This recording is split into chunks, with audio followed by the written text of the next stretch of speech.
বিশিষ্ট কবি সাহিত্যিক অধ্যাপিকা কৰবী ডেকা হাজৰিকালৈ ডক্টৰ মইদুল ইছলাম বৰা সাহিত্য বঁটা।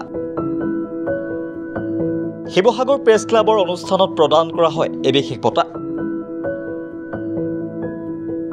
বিশিষ্ট কবি সাহিত্যিক ডিব্ৰুগড় বিশ্ববিদ্যালয়ৰ অসমীয়া বিভাগৰ লক্ষ্মীনাথ বেজবৰুৱা আসনৰ প্ৰাক্তন মুৰব্বী অধ্যাপিকা ডক্টৰ কৰবী ডেকা হাজৰিকালৈ ডক্টৰ মইদুল ইছলাম বৰা সাহিত্য বঁটা 2024 প্ৰদান কৰা হয়।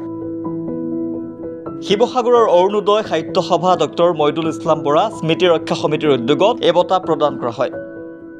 শিৱসাগৰ প্ৰেছ ক্লাবত অনুষ্ঠিত এক গাম্ভীৰ্যপূৰ্ণ অনুষ্ঠানত ডক্টৰ কৰবী ডেকা হাজৰিকাক এই বঁটা প্ৰদান কৰে সাহিত্যাচাৰ্য ডক্টৰ নাগেন্দ্ৰ পাদুনে।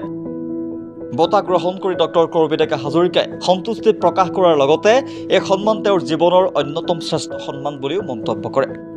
ইয়াৰ উপৰিও অসম সাহিত্য সভাৰ প্ৰাক্তন সভাপতি, অসমৰ প্ৰথম ডক্টৰেট প্ৰয়াত ডক্টৰ মইদুল ইছলাম বৰাৰ সৃষ্টি, অসমীয়া ভাষা, সমাজ জীৱনৰ প্ৰতি যি অৱদান আগবঢ়াই সম্প্ৰীতিৰ বাৰ্তা দি গৈছে, সেইবিলাক অধিক চৰ্চা হোৱাটো উচিত বুলি মন্তব্য কৰে ডক্টৰ কৰবী ডেকা হাজৰিকাই।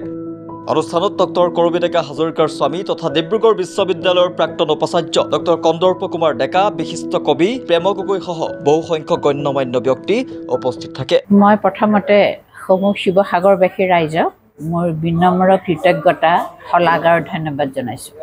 ডক্টৰ মইদুল ইছলাম বৰা আৰু তেখেতৰ নামত এটা সাহিত্য বঁটা, এইটো মোৰ কাৰণে বৰ ওপৰৰ বস্তু, মোৰ জীৱনৰ এটা অন্যতম শ্ৰেষ্ঠ সন্মান। গতিকে মই অতি সুখী অনুভৱ কৰিছোঁ, মই গৌৰৱ অনুভৱ কৰিছোঁ আৰু মই অনুভৱ কৰিছোঁ যেন মোৰ যোগ্যতাতকৈ এই বঁটাটো বহুত বেছি মূল্যৱান। যি কি নহওক, আমাৰ বৰ অসমৰ প্ৰথমজন ডক্টৰেট, যি সেই তাহানিতে লণ্ডনলৈ গৈ ডক্টৰেট ডিগ্ৰী লাভ কৰি আহিছে, তেখেতৰ বিষয়ে আমাৰ প্ৰচাৰ, চিন্তাৰ চৰ্চা এতিয়াও কিছু কম হৈ আছে। কিন্তু লাহে লাহে শিৱসাগৰবাসীয়ে অসমবাসীক সচেতন কৰি দিব পাৰিছে। গতিকে মই ভাবোঁ যে মইদুল ইছলাম বৰা ডাঙৰীয়াৰ ব্যক্তিত্বৰ যিকেইটি দিশ আছে, তেখেত এজন সৃষ্টিশীল সাহিত্যিক, এগৰাকী অনুবাদক, এগৰাকী প্ৰভাশলীয়া পুথিৰো লেখক, এগৰাকী অতি নিপুণ গৱেষক। তাৰ লগতে তেখেতৰ এই সাহিত্যৰ চৰ্চাৰ আঁৰত থকা যিটো গুণে মোক আকৃষ্ট কৰে, সেইটো হ'ল তেখেত এগৰাকী জাতীয়তাবাদী স্বাভিমানী অসমীয়া। তেখেতৰ লক্ষ্য সদায় আছিল অসমীয়া ভাষা সাহিত্যৰ সমাজৰ উন্নতি। তেখেতৰ দৃষ্টি অসমৰ আৰু অসমীয়াৰ উন্নতিত আছিলে। গতিকে এইগৰাকী ব্যক্তিৰ জীৱনৰ কেইবাটাও দিশ আমি মনত পেলাব লাগিব। এটা অন্যতম দিশ, তেখেতে যে জিন্নাই কৰা মানে যিটো প্ৰস্তাৱ আছিলে ভাৰত দ্বিখণ্ডিত কৰা ধৰ্মীয় ভিত্তিত, সেইটোৰ লগত আপোচ কৰিব বিচৰা নাছিলে।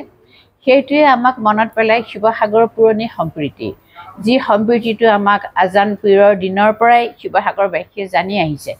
আমি জানো যে শিৱসাগৰে জানে, অসমে জানে, অসমীয়াই জানে যে হিন্দুকীয়া মুছলমান একে আল্লাৰ সন্তান, আমি একে মানুহ, গোটেই ভাৰতবাসী একে মানুহ, অসমীয়া একে মানুহ। গতিকে ধৰ্মীয় বিভাজনটো তেখেতে বিচৰা নাছিল। সেই কথালৈ মনত পেলালে মই ভাবোঁ এজন ভাল অসমীয়াই সদায় অসমীয়া হোৱাটোত গুৰুত্ব দিয়ে। তেওঁ নিজৰ ধৰ্ম, নিজৰ জাতি, নিজৰ সম্প্ৰদায়ক বিচাৰিলে নানে। আৰু মইদুল ইছলাম বৰাই সেইখিনি কথাকে সাহিত্যৰ যোগেদি, কথাৰ যোগেদি, কামৰ যোগেদি আমাক দেখুৱাই গৈছে। অসম সাহিত্য সভাৰ ভাষণতো সেইটোকে তেওঁ কৈ গৈছে। গতিকে এনেকুৱা এগৰাকী মহান ব্যক্তিৰ নামত এটা বঁটা লাভ কৰি মই সঁচাকৈ বৰ কৃতজ্ঞ, মই সুখী অনুভৱ কৰিছোঁ, মই ধন্য অনুভৱ কৰিছোঁ আৰু মই গৌৰৱ অনুভৱ কৰিছোঁ। বহুত বহুত ধন্যবাদ। অৰুণোদয় সাহিত্য সভাৰ ডক্টৰ মইদুল ইছলাম বৰা স্মৃতি ৰক্ষা সমিতিৰ যুগ্ম উদ্যোগত বৰ অসমৰ প্ৰথমগৰাকী ডক্টৰেট, অসমৰ প্ৰথমগৰাকী উপাচাৰ্য, অসমীয়া উপাচাৰ্য তথা অসম সাহিত্য সভাৰ 1940 চনৰ সভাপতি ডক্টৰ মইদুল ইছলাম বৰা সাহিত্য বঁটা আজি শিৱসাগৰ প্ৰেছ ক্লাবত প্ৰদান কৰা হৈছে। এই সাহিত্য বঁটা অসমৰ এগৰাকী প্ৰসিদ্ধ সাহিত্যিক, ডিব্ৰুগড় বিশ্ববিদ্যালয়ৰ অসমীয়া বিভাগৰ প্ৰাক্তন প্ৰাধ্যাপক ডক্টৰ কৰবী ডেকা হাজৰিকা বাইদেউক ডক্টৰ মইদুল ইছলাম বৰা সাহিত্য বঁটা আনুষ্ঠানিকভাৱে আজি প্ৰদান কৰা হৈছে। আৰু এই বঁটা প্ৰদান কৰিছে অসম সাহিত্য সভাৰ প্ৰাক্তন প্ৰধান সম্পাদক, ভাষাতত্ত্ববিদ নাগেন্দ্ৰ পাদুন ডাঙৰীয়াই। আৰু এই অনুষ্ঠানটি আমি 2011 চনৰ পৰা একাধিক্ৰমে এই বঁটা প্ৰদান কৰি আহিছোঁ। এইগৰাকী মনীষী বৰ অসমৰ প্ৰথম ডক্টৰেট ডক্টৰ মহিদুল ইছলাম বৰাৰ স্মৃতি যুগমীয়া কৰি ৰাখিবৰ কাৰণে স্মৃতি ৰক্ষা সমিতি আৰু অৰুণোদয় সাহিত্য সভাই আমি 2011 চনৰ পৰা এই প্ৰচেষ্টা চলাই সাহিত্য বঁটা আমি প্ৰদান কৰি আহিছোঁ। ব্যুৰ ৰিপৰ্ট, সচ দ্য ৰিয়েলিটি।